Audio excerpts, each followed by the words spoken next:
কথিত আছে শাকের মধ্যে পুঁই আর মাছের মধ্যে রুই, নানা পুষ্টিগুণে সমৃদ্ধ পুঁই শাক এই গরমে পাতে রাখুন শাকসবজি ডালের মতো সহজপাচ্য খাবার। পুঁই শাক ও মসুর ডাল দিয়ে হাতে মেখে মজার একটি পদ রান্না করে ফেলতে পারেন ঝটপট। তাহলে দেরি না করে আজকের রেসিপিটি দেখে নিন, আপনাদের অবশ্যই ভালো লাগবে। প্রথমেই পুঁই শাকগুলোকে খুব ভালোভাবে কেটে ধুয়ে পরিষ্কার করে নিয়েছি। এরপর দিয়ে দিচ্ছি এর মধ্যে মসুরের ডাল। মসুরের ডালটাকে খুব ভালোভাবে ধুয়ে নিয়েছি। এখানে দিতে হবে এবার পেঁয়াজ কুচি, সামান্য পরিমাণ কয়েকটা রসুন কুচি, আর দিয়ে দেবো কাঁচামরিচ।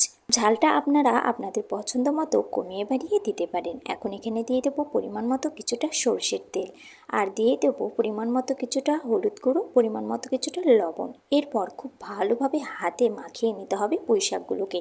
এই রান্নাটা যেরকম পুষ্টিগুণে ভরপুর, খেতেও হয় কিন্তু দুর্দান্ত স্বাদের। আপনারা যদি এইভাবে রান্না না করে থাকেন তাহলে অবশ্যই এইভাবে একবার ট্রাই করে দেখতে পারেন, দারুণ খেতে হয়। এখানে কিন্তু আমার পুঁই শাকগুলো খুব ভালোভাবে হাতে মাখানো হয়ে গেছে। এখন এখানে দিয়ে দেবো পরিমাণ মতো কিছুটা জল। অবশ্যই কিন্তু জলটাকে পরিমাণ মতো দিতে হবে।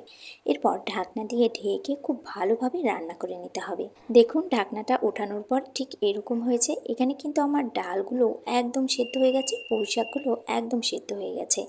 ঢাকনা দিয়ে সেদ্ধ করলে খুব তাড়াতাড়ি কিন্তু ডাল আর পুঁই শাকগুলো একদম সেদ্ধ হয়ে যায়। এখন চুলা থেকে এই ডালগুলোকে নামিয়ে রাখবো।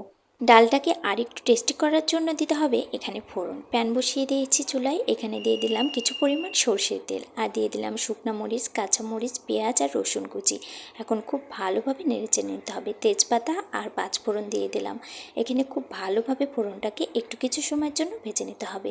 ফোড়নটা যখন ভাজা হয়ে যাবে তখন এখানে ডালগুলোকে ঢেলে দেবো। এই রেসিপিটা কিন্তু একদম পুষ্টিগুণে ভরপুর। এরকম আরও নতুন নতুন রেসিপি পেতে আমার পেজটির সাথেই থাকুন।